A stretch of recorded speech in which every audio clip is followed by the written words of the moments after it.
ਵਾਹਿਗੁਰੂ ਜੀ ਕਾ ਖਾਲਸਾ ਵਾਹਿਗੁਰੂ ਜੀ ਕੀ ਫਤਿਹ। ਅੱਜ ਆਪ ਸੰਗਤਾਂ ਦੇ ਨਾਲ ਸੰਤ ਬਾਬਾ ਜਰਨੈਲ ਸਿੰਘ ਜੀ ਖਾਲਸਾ ਭਿੰਡਰਾਂ ਵਾਲੇ ਮਹਾਂਪੁਰਖਾਂ ਦੇ ਜੀਵਨ ਦਾ ਭਾਗ 14ਵਾਂ ਸਾਂਝਾ ਕੀਤਾ ਜਾਵੇਗਾ। ਇੱਕ ਵਾਰ ਭਾਈ ਜਰਨੈਲ ਸਿੰਘ ਅਵਿਆਸੀ 2-3 ਸਿੰਘਾਂ ਨੂੰ ਨਾਲ ਲੈ ਕੇ ਗੁਰਦੁਆਰਾ ਸ੍ਰੀ ਚਮਕੌਰ ਸਾਹਿਬ ਦੇ ਦਰਸ਼ਨ ਕਰਨ ਚਲੇ ਗਏ। ਸ਼ਾਮ ਦੇ ਸਮੇਂ ਗੁਰਦੁਆਰਾ ਤਾੜੀ ਸਾਹਿਬ ਵਾਲੇ ਸਥਾਨ 'ਤੇ ਸਾਰਿਆਂ ਨੇ ਮਿਲ ਕੇ ਰਹਿਰਾਸ ਦਾ ਪਾਠ ਕੀਤਾ, ਅਰਦਾਸ ਕੀਤੀ। ਉਪਰੰਤ ਭਾਈ ਜਰਨੈਲ ਸਿੰਘ ਨੇ ਕਿਹਾ ਕਿ ਮੇਰਾ ਮਨ ਕਰਦਾ ਹੈ ਕਿ ਕੁਝ ਸਮਾਂ ਇਸੇ ਸਥਾਨ 'ਤੇ ਕਲਗੀਧਰ ਪਾਤਸ਼ਾਹ ਦੀ ਯਾਦ ਵਿੱਚ ਸਿਮਰਨ ਕੀਤਾ ਜਾਵੇ ਅਤੇ ਨਾਲ ਹੀ ਦੱਸ ਦਿੱਤਾ ਕਿ ਜਦੋਂ ਤੱਕ ਸਤਿਗੁਰੂ ਜੀ ਚਾਹਣਗੇ ਰੋਜ਼ਾਨਾ ਇੱਥੇ ਖਲੋ ਕੇ ਮੈਂ ਸਿਮਰਨ ਕਰਨਾ ਹੈ। ਤੁਸੀਂ ਚਾਹੋ ਤਾਂ ਇੱਥੇ ਰਹਿ ਸਕਦੇ ਹੋ, ਜੇ ਇੱਛਾ ਹੋਵੇ ਤਾਂ ਚਮਕੌਰ ਸਾਹਿਬ ਗੁਰਦੁਆਰਾ ਸਾਹਿਬ ਚਲੇ ਜਾਵੋ, ਪਰ ਸ਼ਾਮ ਨੂੰ ਸ਼੍ਰੀ ਰਹਿਰਾਸ ਸਾਹਿਬ ਜੀ ਦਾ ਪਾਠ ਸਾਰੇ ਮਿਲ ਕੇ ਹੀ ਕਰਿਆ ਕਰਾਂਗੇ। ਇਸ ਉਪਰੰਤ ਉਹ ਉੱਥੇ ਹੀ ਹੱਥ ਜੋੜ ਕੇ ਖੜੇ ਹੋ ਗਏ ਅਤੇ ਮੂਲ ਮੰਤਰ ਦਾ ਸਿਮਰਨ ਆਰੰਭ ਕਰ ਦਿੱਤਾ। ਅਸੀਂ ਤਿੰਨੇ ਜਣੇ ਦਾਸ ਭਾਈ ਸ਼ਿੰਗਾਰਾ ਸਿੰਘ, ਭਾਈ ਸਵਰਨ ਸਿੰਘ ਬਾਰੀ-ਬਾਰੀ ਉਹਨਾਂ ਕੋਲ ਬੈਠੇ ਰਹਿੰਦੇ ਅਤੇ ਸ਼ਾਮ ਪੈਣ 'ਤੇ ਇਕੱਠੇ ਹੋ ਜਾਂਦੇ ਅਤੇ ਰਹਿਰਾਸ ਦਾ ਪਾਠ ਕਰਦੇ। ਪਾਠ ਤੋਂ ਉਪਰੰਤ ਵੀ ਭਾਈ ਜਰਨੈਲ ਸਿੰਘ ਖੜੇ ਹੋ ਕੇ ਫਿਰ ਉਸੇ ਤਰ੍ਹਾਂ ਹੀ ਹੱਥ ਜੋੜ ਕੇ ਮੂਲ ਮੰਤਰ ਦਾ ਪਾਠ ਕਰਨ ਲੱਗ ਪੈਂਦੇ। ਲਗਭਗ 21 ਦਿਨ ਲਗਾਤਾਰ ਇਸੇ ਤਰ੍ਹਾਂ ਹੀ ਮੂਲ ਮੰਤਰ ਦਾ ਜਾਪ ਕਰਦੇ ਰਹੇ। ਫਿਰ ਗੁਰਦੁਆਰਾ ਚਮਕੌਰ ਸਾਹਿਬ ਵਿਖੇ ਪਹੁੰਚ ਕੇ ਇੱਕ ਦਿਨ ਹੋਰ ਠਹਿਰੇ ਅਤੇ ਉਸ ਸ਼ਾਮ ਨੂੰ ਸਾਨੂੰ ਨਾਲ ਲੈ ਕੇ ਉਹ ਸਭ ਜਗ੍ਹਾ ਵਿਖਾਈ ਜਿੱਥੇ ਗੁਰੂ ਦੇ ਸੂਰਵੀਰ ਬਹਾਦਰ ਸਿੰਘ ਅਤੇ ਸਾਹਿਬਜ਼ਾਦਿਆਂ ਨੇ ਘਮਸਾਨ ਦਾ ਯੁੱਧ ਲੜਿਆ ਸੀ।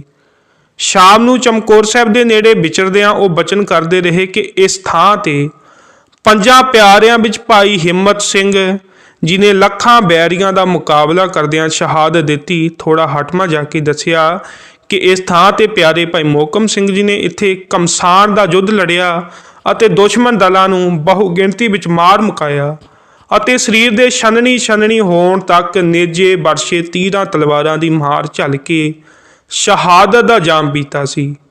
ਨੇੜੇ ਹੀ ਜਾਂਦਿਆਂ ਦੱਸਿਆ ਕਿ ਇੱਥੇ ਹੀ ਪਿਆਰੇ ਸਾਹਿਬ ਸਿੰਘ ਜੀ ਦੁਸ਼ਮਣ ਦਲਾਂ ਨਾਲ ਲੜਦਿਆਂ ਹੋਇਆਂ ਸ਼ਹਾਦਤਾਂ ਦਾ ਜਾਮ ਪੀ ਗਏ ਸਨ।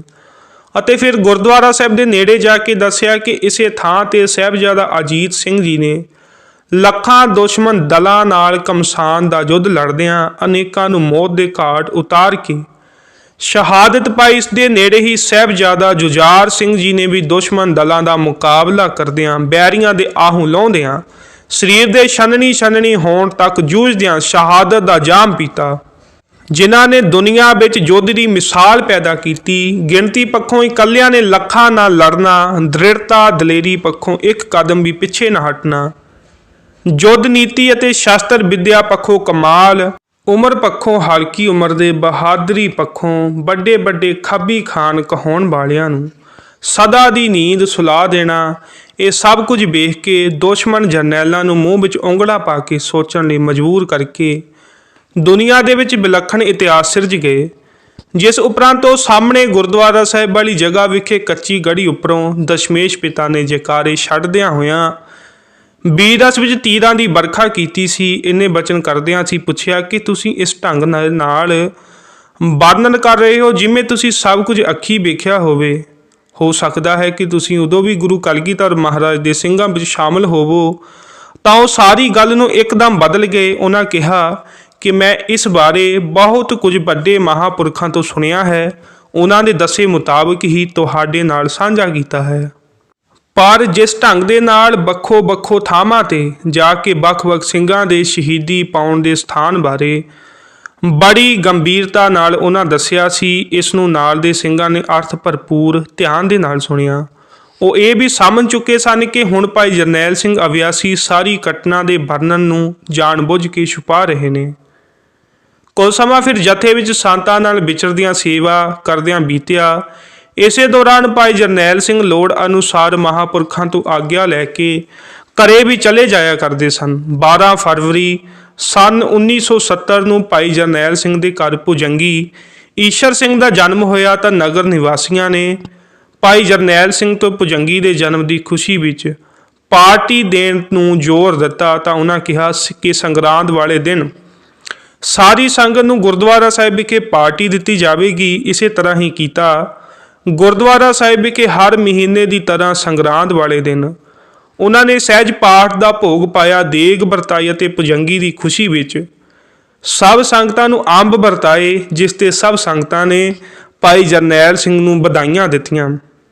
ਇਸ ਉਪਰੰਤ ਫਿਰ ਵਿਸ਼ੇਸ਼ ਸਿਮਰਨ ਭਜਨ ਕਰਨ ਦਾ ਮਨ ਵਿੱਚ ਉਮਾਹ ਪੈਦਾ ਹੋਇਆ, ਪਰ ਹੁਣ ਅਵਸਥਾ ਵੀ ਚੰਗੀ ਪਰਿਪੱਕ ਹੋ ਚੁੱਕੀ ਸੀ ਅਤੇ ਮਨ ਹੀ ਮਨ ਵਿੱਚ ਸੋਚ ਲਿਆ ਕਿ 40-45 ਦਿਨ ਬਿਲਕੁਲ ਬਿਨਾਂ ਆਰਾਮ ਕੀਤਿਆਂ ਲਗਾਤਾਰ ਵਾਹਿਗੁਰੂ ਦਾ ਸਿਮਰਨ ਕਰਨਾ ਹੈ। ਇੱਥੇ ਇਹ ਗੱਲ ਵੀ ਦੱਸਣਯੋਗ ਹੈ ਕਿ ਜਿਵੇਂ ਦੁਨਿਆਵੀ ਪੜ੍ਹਾਈ ਕਰਦਿਆਂ ਛੋਟੀਆਂ ਜਮਾਤਾਂ ਦੀ ਪੜ੍ਹਾਈ ਆਸਾਨ ਹੁੰਦੀ ਹੈ, ਜਿਵੇਂ ਜਿਵੇਂ ਵਿਦਿਆਰਥੀ ਵੱਡੀਆਂ ਜਮਾਤਾਂ ਪਾਸ ਕਰਦਾ ਹੈ ਤਾਂ ਪੜ੍ਹਾਈ ਦਾ ਸਿਲੇਬਸ ਵੀ ਕਠਿਨ ਹੁੰਦਾ ਜਾਂਦਾ ਹੈ ਅਤੇ ਉੱਚ ਸਿੱਖਿਆ ਪ੍ਰਾਪਤ ਕਰਨ ਲਈ ਜਿਵੇਂ ਕੋਈ IAS, IPS, ਡਾਕਟਰ ਜਾਂ ਇੰਜੀਨੀਅਰ ਬਣਦਾ ਹੈ ਤਾਂ ਉਨਾ ਹੀ ਮੁਸ਼ਕਲ ਇਮਤਿਹਾਨ 'ਚੋਂ ਗੁਜ਼ਰਨਾ ਪੈਂਦਾ ਹੈ। ਇੱਧਰ ਵੀ ਉਸੇ ਤਰ੍ਹਾਂ ਗੁਰਸਿੱਖ ਦੀਆਂ ਆਤਮਿਕ ਅਵਸਥਾਵਾਂ ਹਨ। ਜਿਵੇਂ ਜਿਵੇਂ ਉੱਚ ਅਵਸਥਾ ਵਿੱਚ ਪਹੁੰਚਣ ਲਈ ਉਪਰਾਲਾ ਕੀਤਾ ਜਾਂਦਾ ਹੈ, ਤਿਵੇਂ ਤਿਵੇਂ ਸਖਤ ਤੋਂ ਸਖਤ ਇਮਤਿਹਾਨ 'ਚੋਂ ਗੁਜ਼ਰਨਾ ਪੈਂਦਾ ਹੈ। ਇਸ ਵਾਰ ਇੱਥੇ ਵੀ ਕੁਝ ਅਜਿਹਾ ਹੀ ਵਾਪਰਿਆ। ਜਦੋਂ ਭਾਈ ਜਰਨੈਲ ਸਿੰਘ ਅਵਿਆਸੀ ਨੇ ਸਿਮਰਨ ਆਰੰਭ ਕੀਤਾ ਤਾਂ ਘਰਦਿਆਂ ਨੂੰ ਕਹਿ ਦਿੱਤਾ ਕਿ ਮੇਰੇ ਕਹੇ ਬਿਨਾਂ ਕੋਈ ਭੋਜਨ ਆਦਿਕ ਨਹੀਂ ਤਿਆਰ ਕਰਨਾ, ਕੇਵਲ ਪਾਣੀ ਦਾ ਹੀ ਘੜਾ ਰੱਖਿਆ ਹੋਇਆ ਸੀ। ਬਿਨਾਂ ਕੁਝ ਖਾਧਿਆਂ ਸਿਮਰਨ ਕਰਦਿਆਂ ਦਿਨ ਬੀਤਦੇ ਗਏ। ਇਸੇ ਦੌਰਾਨ ਘਰ ਵਿੱਚ ਕੁਝ ਅਜਿਹੀਆਂ ਘਟਨਾਵਾਂ ਵਾਪਰਨੀਆਂ ਸ਼ੁਰੂ ਹੋ ਗਈਆਂ, ਜਿਵੇਂ ਘਰ ਦੇ ਪਸ਼ੂ ਮਰਨ ਲੱਗੇ, ਦੋਵੇਂ ਬਲਦ ਮਰ ਗਏ, 2 ਮੱਝਾਂ ਮਰ ਗਈਆਂ ਅਤੇ ਜੋ ਕੁਝ ਪਸ਼ੂ ਬਚੇ ਸਨ ਉਹ ਵੀ ਸੁੱਕ ਕੇ ਪਿੰਜਰ ਬਣ ਗਏ। ਪਰ ਇਸ ਸਭ ਕੁਝ ਤੋਂ ਬੇਪਰਵਾਹ ਭਾਈ ਜਰਨੈਲ ਸਿੰਘ ਅਵਿਆਸੀ ਸਿਮਰਨ ਵਿੱਚ ਮਗਨ ਰਹੇ। ਪੂਰੇ 46 ਦਿਨ ਸਿਮਰਨ ਕਰਨ ਉਪਰੰਤ ਪਹਿਲਾਂ ਦੀ ਤਰ੍ਹਾਂ ਗੁਰਦੁਆਰਾ ਸਾਹਿਬ ਵਿਖੇ ਅਰਦਾਸ ਕੀਤੀ, ਫਿਰ ਘਰ ਵਾਪਸ ਪਰਤੇ। ਫਿਰ ਵੀ ਕਈ ਦਿਨ ਕਿਸੇ ਦੇ ਨਾਲ ਕੋਈ ਗੱਲਬਾਤ ਨਹੀਂ ਕੀਤੀ। ਇਸੇ ਦੌਰਾਨ ਆਂਢ ਗੁਆਂਢ ਦੇ ਲੋਕ ਇਹ ਚਰਚਾ ਕਰਦੇ ਸਨ ਕਿ ਭਾਈ ਜਰਨੈਲ ਸਿੰਘ ਅਵਿਆਸੀ ਇੰਨਾ ਸਿਮਰਨ ਭਜਨ ਕਰਦਾ ਹੈ, ਪਰ ਇਸ ਦੇ ਘਰ ਦਾ ਬੁਰਾ ਹਾਲ ਹੋ ਚੁੱਕਾ ਹੈ। ਬਹੁਤ ਸਾਰੇ ਪਸ਼ੂਆਂ ਦਾ ਨੁਕਸਾਨ ਹੋ ਗਿਆ ਹੈ ਅਤੇ ਬਚੇ ਹੋਏ ਪਸ਼ੂ ਵੀ ਖਰਚੇ ਦਾ ਥਾਂ ਬਣੇ ਹੋਏ ਨੇ। ਇਸ ਨੂੰ ਕੋਈ ਉਪਾਅ ਕਰਨਾ ਚਾਹੀਦਾ ਹੈ, ਭਾਵ ਜੋ ਆਮ ਲੋਕਾਂ ਵਿੱਚ ਵਹਿਮ ਡਰ ਹੁੰਦਾ ਹੈ।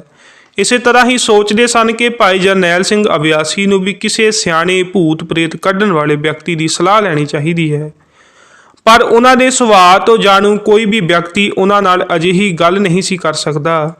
ਇਸ ਸਮੇਂ ਹੀ ਭਾਈ ਜਰਨੈਲ ਸਿੰਘ ਨਾਲ ਵੀ ਕੁਝ ਅਜਿਹਾ ਵਾਪਰ ਰਿਹਾ ਸੀ ਜਿਸ ਤੋਂ ਉਹ ਆਪ ਵੀ ਬਹੁਤ ਗੰਭੀਰ ਸਨ। ਰਾਤ ਸਮੇਂ ਬਾਹਰ ਵਿਹੜੇ ਵਿੱਚ ਸੁੱਤਿਆਂ ਕਈ ਵਾਰ ਉਹਨਾਂ ਦੇ ਬਿਸਤਰੇ ਦੀ ਚਾਦਰ ਖੂਨ ਦੇ ਛਿੱਟਿਆਂ ਦੇ ਨਾਲ ਭਿੱਜੀ ਹੁੰਦੀ ਸੀ ਅਤੇ ਕਈ ਵਾਰ ਪਸ਼ੂਆਂ ਦੀਆਂ ਖੁਰਲੀਆਂ ਵਿੱਚ ਵੀ ਖੂਨ ਆਦਿ ਦੇ ਛਿੱਟੇ ਪਏ ਹੁੰਦੇ ਸਨ। ਸਿਵਾਏ ਘਰ ਦੇ 2-3 ਮੈਂਬਰਾਂ ਤੋਂ ਬਿਨਾਂ ਇਸ ਬਾਰੇ ਭਾਈ ਜਰਨੈਲ ਸਿੰਘ ਅਵਿਆਸੀ ਨੇ ਹੋਰ ਕਿਸੇ ਨੂੰ ਵੀ ਕੁਝ ਨਹੀਂ ਸੀ ਦੱਸਿਆ, ਬਲਕਿ ਸਖਤੀ ਦੇ ਨਾਲ ਮਨਾ ਕੀਤਾ ਹੋਇਆ ਸੀ ਕਿ ਕਿਸੇ ਦੇ ਨਾਲ ਅਜਿਹੀ ਕੋਈ ਗੱਲ ਨਹੀਂ ਕਰਨੀ, ਕਿਉਂਕਿ ਇਹ ਸਭ ਕੁਝ ਅਕਾਲ ਪੁਰਖ ਦੀ ਰਜ਼ਾ ਦੇ ਵਿੱਚ ਹੀ ਹੋ ਰਿਹਾ ਹੈ। ਇਸ ਤੋਂ ਕਿਸੇ ਵੀ ਤਰ੍ਹਾਂ ਘਬਰਾਉਣ ਦੀ ਜ਼ਰੂਰਤ ਨਹੀਂ। ਸ਼ਾਇਦ ਉਹਨਾਂ ਨੂੰ ਆਉਣ ਵਾਲੇ ਸਮੇਂ ਬਾਰੇ ਪ੍ਰਮਾਤਮਾ ਵੱਲੋਂ ਕੋਈ ਸੰਦੇਸ਼ ਮਿਲਦਾ ਹੋਵੇ, ਪਰ ਸਮੁੱਚੇ ਘਰ ਵਿੱਚ ਇਸ ਗੱਲ ਦੀ ਭਾਰੀ ਚਿੰਤਾ ਸੀ। ਦੁੱਧ ਦੇਣ ਵਾਲੀਆਂ ਮੱਝਾਂ ਦੇ ਮਰ ਜਾਣ ਕਾਰਨ ਘਰੇ ਦੁੱਧ ਨਹੀਂ ਆਦਿਕ ਵੀ ਨਹੀਂ ਸੀ। ਪਰ ਭਾਈ ਜਰਨੈਲ ਸਿੰਘ ਅਵਿਆਸੀ ਰੁੱਖੀ ਸੁੱਕੀ ਰੋਟੀ ਖਾ ਕੇ ਹੀ ਖੇਤ ਨੂੰ ਚਲੇ ਜਾਂਦੇ ਅਤੇ ਨੀਅਤ ਮੁਤਾਬਕ ਆਪਣਾ ਪੂਰਾ ਨਿਤਨੇਮ ਅਤੇ ਸਿਮਰਨ ਕਰਦੇ। ਘਰੇਲੂ ਆਫਤਾਂ ਭਾਵੇਂ ਵੱਡੀਆਂ ਸਨ, ਪਰ ਭਾਈ ਜਰਨੈਲ ਸਿੰਘ ਦੇ ਸਿਰੜ ਅਤੇ ਦ੍ਰਿੜਤਾ ਦੇ ਸਾਹਮਣੇ ਉਹਨਾਂ ਦੇ ਸਿਮਰਨ ਭਜਨ ਅਤੇ ਭਾਵ ਭਗਤੀ ਵਿੱਚ ਕਦੇ ਵੀ ਇਹ ਆਫਤਾਂ ਵਿਘਨਕਾਰੀ ਸਾਬਤ ਨਹੀਂ ਹੋ ਸਕੀਆਂ।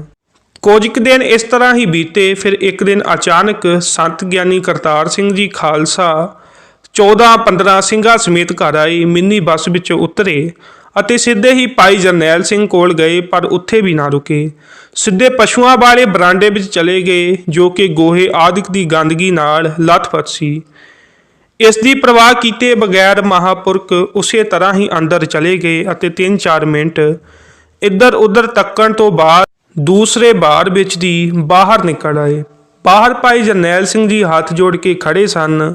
ਸੰਤਾਂ ਨੇ ਉੱਚੀ ਆਵਾਜ਼ ਵਿੱਚ ਬੜੀ ਗੰਭੀਰਤਾ ਦੇ ਨਾਲ ਕਿਹਾ ਕਿ ਭਾਈ ਜਰਨੈਲ ਸਿੰਘਾ, ਤੂੰ ਤਕੜਾ ਰਿਹਾ। ਹੋਰ ਕੋਈ ਹੁੰਦਾ ਤਾਂ ਸ਼ਾਇਦ ਥਿੜਕ ਜਾਂਦਾ, ਪਰ ਤੂੰ ਕਾਮਯਾਬ ਰਿਹਾ ਹੈ। ਤੇਰੀ ਕਾਮਯਾਬੀ ਨਾਲ ਹੀ ਤੇਰੀ ਫਤਿਹ ਹੋ ਚੁੱਕੀ ਹੈ।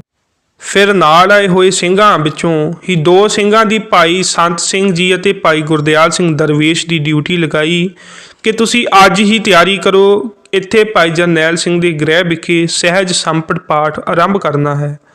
ਜਲਦੀ ਦੇ ਨਾਲ ਤਿਆਰੀ ਕਰੋ ਕਿਉਂਕਿ ਅਸੀਂ ਆਰੰਭਤਾ ਕਰਨ ਤੋਂ ਬਾਅਦ ਹੀ ਇੱਥੋਂ ਜਾਣਾ ਹੈ। ਇਸੇ ਤਰ੍ਹਾਂ ਤਿਆਰੀ ਕਰਨ ਉਪਰੰਤ ਮਹਾਂਪੁਰਖਾਂ ਨੇ ਆਪ ਅਰਦਾਸ ਕੀਤੀ, ਸਹਿਜ ਸੰਪਟ ਪਾਠ ਆਰੰਭ ਹੋਇਆ ਅਤੇ ਇਸ ਦੀ ਸਾਰੀ ਵਿਧੀ ਦੋਵਾਂ ਹੀ ਪਾਠੀ ਸਿੰਘਾਂ ਨੂੰ ਸਮਝਾਈ ਅਤੇ ਦੱਸਿਆ ਕਿ 21 ਦਿਨ ਬਾਅਦ ਭੋਗ ਪਵੇਗਾ। ਭੋਗ ਸਮੇਂ ਵੀ ਅਸੀਂ ਆਪ ਆ ਕੇ ਅਰਦਾਸ ਕਰਾਂਗੇ ਅਤੇ ਭਾਈ ਜਰਨੈਲ ਸਿੰਘ ਨੂੰ ਕਿਹਾ ਕਿ ਤੂੰ ਪਾਠੀ ਸਿੰਘਾਂ ਦੀ ਸੇਵਾ ਕਰਨੀ ਅਤੇ ਵੱਧ ਤੋਂ ਵੱਧ ਸਮਾਂ ਸਾਰੇ ਪਰਿਵਾਰ ਨੇ ਪਾਠ ਸੁਣਨਾ ਹੈ।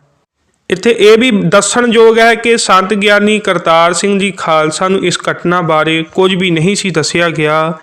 ਇਹ ਉਹਨਾਂ ਦੇ ਅੰਦਰੋਂ ਹੀ ਭਾਈ ਜਰਨੈਲ ਸਿੰਘ ਦੇ ਨਾਲ ਪਿਆਰ ਸੀ, ਜਿਸ ਕਾਰਨ ਉਹ ਇਸ ਚੱਲ ਰਹੇ ਘਟਨਾਕ੍ਰਮ ਤੋਂ ਬਿਨਾਂ ਦੱਸਿਆਂ ਹੀ ਜਾਣੂ ਸਨ।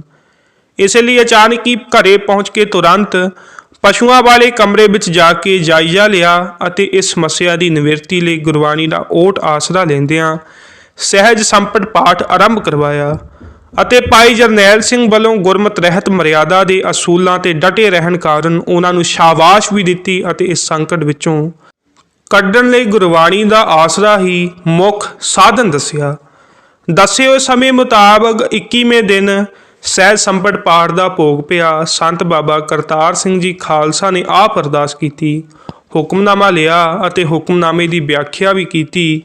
ਇਸ ਤੋਂ ਉਪਰੰਤ ਘਰ ਵਿੱਚ ਕੋਈ ਅਜਿਹੀ ਵਿਘਨਕਾਰੀ ਘਟਨਾ ਨਹੀਂ ਵਾਪਰੀ, ਬਲਕਿ ਜੋ ਘਰ ਦੇ ਬਚੇ ਹੋਏ ਪਸ਼ੂ ਸੁੱਕ ਕੇ ਪਿੰਜਰ ਬਣ ਚੁੱਕੇ ਸਨ ਉਹ ਵੀ ਚੰਗੇ ਭਲੇ ਹੋ ਗਏ। ਇੱਥੇ ਇਹ ਵੀ ਦੱਸਣਯੋਗ ਹੈ ਕਿ ਜੋ ਅੱਜ ਦੇ ਪ੍ਰਚਾਰਕ ਜਾਂ ਚੁੰਝ ਗਿਆਨੀ ਅਕਸਰ ਹੀ ਅਖੰਡ ਸੰਪਟ ਪਾਠ ਜਾਂ ਸਹਿਜ ਪਾਠ ਉੱਪਰ ਕਿੰਤੂ ਪਰੰਤੂ ਕਰਦੇ ਹਨ, ਅਸਲ ਵਿੱਚ ਗੁਰਬਾਣੀ ਦੇ ਮੂਲ ਸਿਧਾਂਤਾਂ ਤੋਂ ਅਜਿਹੇ ਲੋਕ ਆਪ ਸੱਖਣੇ ਨੇ ਅਤੇ ਭਜਨ ਬੰਦਗੀ ਤੋਂ ਵੀ ਅਧੂਰੇ ਨੇ।